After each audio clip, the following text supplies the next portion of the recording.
Assalamualaikum warahmatullahi wabarakatuh. Salam sejahtera, salam sehat. Apa kabar teman-teman semua?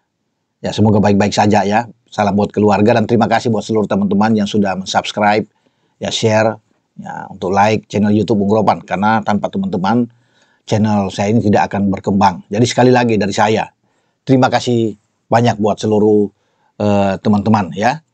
Oke. Saya sekarang akan berbicara tentang kedatangan, ya sudah datang sebenarnya tapi sudah balik lagi.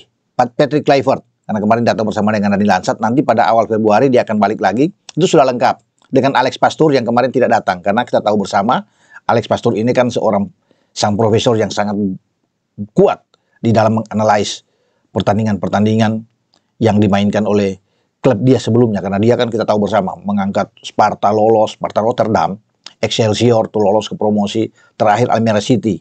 Ketika itu masih ada Ilyas Al-Haf yang sekarang tuh bermain di Armenia, ya Noah FC sana. Dan Ilyas sebenarnya Al-Haf ini punya darah Indonesia. Ya, semoga saja Alex Pastoor bisa mengontak dia dan melihat kemungkinan dia, bukan sekarang mungkin. Setelah pertandingan di Maret itu lawan Australia dan Bahrain selesai, mungkin ada lawan Cina dan Jepang kan, bisa aja Ilyas datang karena pasti bagi Alex Pastoor dia tahu sekali, dia kenal dengan sosok Ilyas Al-Haf ini yang punya keturunan Indonesia dan sangat baik. Ilyas Al-Haf, apalagi dia bermain di sisi flank yang sangat kuat, dia bisa bermain ke depan juga. Jadi lini depan kita akan semakin kuat, tapi semua tergantung dari Patrick Kluivert karena masih banyak pemain juga. Oleh sudah datang, tinggal kita lihat nantinya apakah Miliano juga akan tersedia. Banyak juga yang mengusulkan Milian Manhoef, banyaklah pemain-pemain yang bisa ada. Tapi kalau Ilyas ada, oke juga. Di depan semakin mewah kita ada di sana. Nah, yang saya mau bicara sekarang teman-teman adalah tentang Patrick Kluivert yang punya dua cara, bahkan ada tiga pola yang dia akan pakai. Kalau sebelumnya kan dia bilang 4-3-3, dia akan lebih menyerang, bermain dengan atraktif, dengan sepak bola, attacking football dia, ya benar. Filosofi sepak bola dia tahu persis dengan gaya sepak bola menyerang, ya terbuka, karena dia sebagai legend, mantan pemain tim nasional Belanda, dia besar di Ajax ya, dan ini pemain yang luar biasa, semua tahu siapa Patrick Kluivert ya. 40 gol dia buat dalam 79 pertandingan bersama dengan tim nasional, masuk di antara 4 pemain terbaik dalam sepanjang sejarah di Belanda yang bisa mampu membuat 4 gol dan lebih dari 40 gol, bukan 4 gol, 40 gol maksud saya ya ke depan. Jadi kalau untuk urusan striker, saya pikir kita nggak perlu juga untuk pakai pelatih striker. Patrick Kluivert sudah striker top. Jadi nggak perlu kita daripada buang-buang biaya lagi untuk menggaji pelatih striker. Kluivert aja tahu. Bahkan dia lebih bagus semua tentunya dari siapapun yang akan datang. Pemain top ya di Ajax, pernah bermain di Barcelona, pernah bermain di Milan, pernah bermain di Newcastle United, pernah bermain di Lille. Jadi di 5 liga top Eropa dia sudah. Makanya kan dia bisa berbahasa bukan saja bahasa Belanda atau bahasa Inggris, tetapi dia bisa berbahasa Spanyol karena lama di Barcelona. Pernah mampu berbahasa Italia, jadi cocok ya, karena Jay bermain di kapten kita bermain di Venezia juga, jadi apapun dia akan layani dengan bahasa apapun. Jadi untuk soal komunikasi nggak usah ragu dengan soal Patrick Kluivert. Tapi tentunya banyak yang ingin mendukung ya bagi kinerja Patrick Kluivert ini di saat dia akan memesut melawan debut dia ya saat menghadapi Australia, kemudian lawan Bahrain. Nah, pola seperti apa yang diinginkan? Kita sudah tahu bersama kan ada 4-3-3, ada 3-5-2, bahkan ada opsi lain dengan 4-2-3-1 yang akan dimainkan. Nah, harus dipilih oleh Patrick Kluivert ya. Dengan sepak bola menyerang menghadapi Australia, saya pikir lebih enak buat kita karena Australia itu kuat di tengah. Ya, seperti yang mereka peragakan di GBK saat bermain 0-0 dengan kita dan mereka unggul sangat telak dalam ball position. Kita bertahan terus, hanya sekali-sekali untuk melancarkan serangan balik, ya. Tapi syukur kita tidak kalah. Nah, Patrick sudah nonton bersama dengan Dani Lansat dan juga dengan Alex Pastoor pertandingan kita melawan Australia di GBK.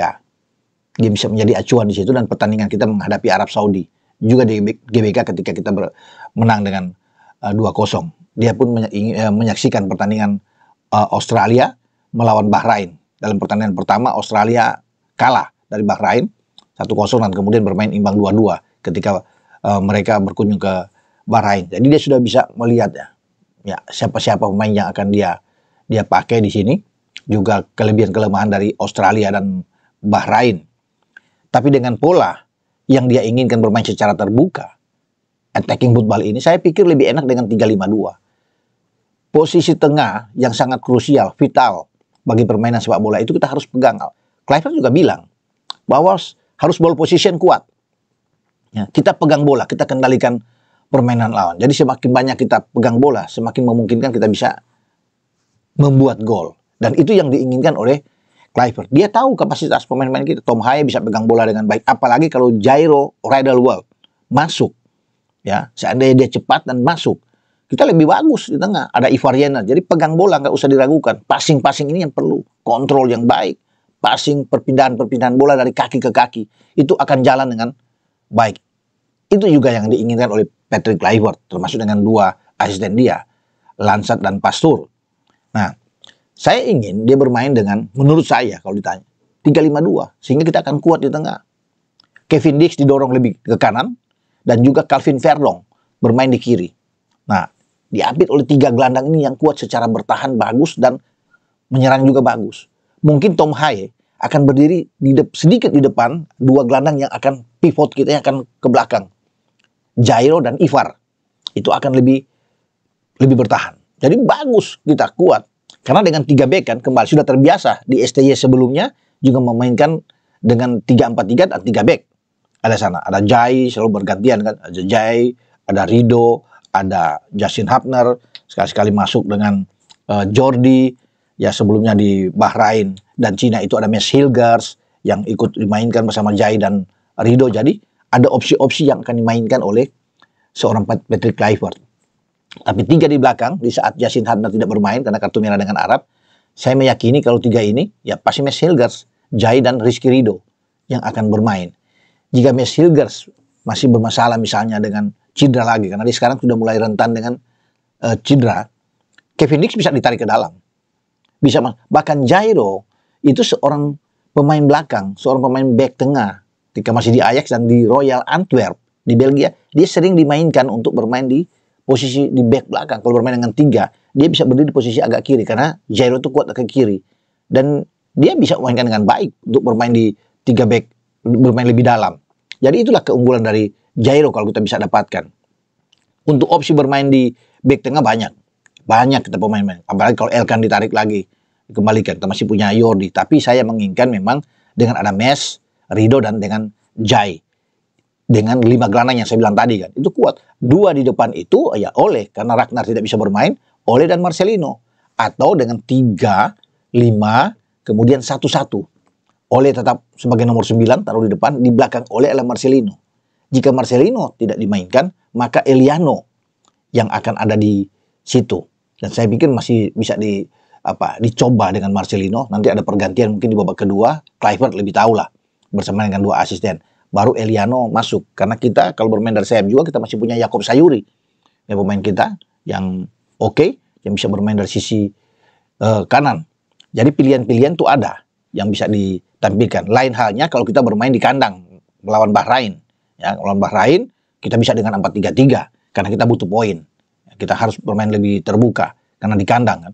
4-3-3 itu berarti ada 4 back flat yang akan dimainkan oleh Kluivert. Kalau di kiri kanan apalagi penjaga gawang Martin Pas kan tidak tergantikan.